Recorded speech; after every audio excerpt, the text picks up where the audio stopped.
TD Bank, America's most convenient bank, is one of the 10 largest banks in the US, providing more than 9.6 million customers with a full range of retail, small business, and commercial banking products and services at more than 1,100 convenient locations.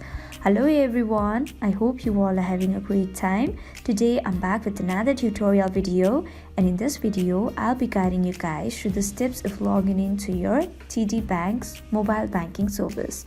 So if you want to find out how that can be done, then make sure to watch this video till the end.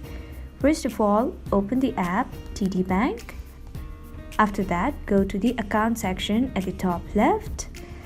Now you'll be able to see this interface.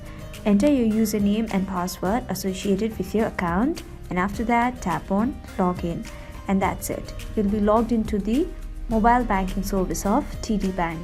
So we have come to the end of the video. I hope this video was helpful for you guys. If it was, then please make sure to like, leave a comment, share and subscribe to our YouTube channel Tech Quest. We'll be back with more such videos. Until then, have a great time. Bye bye.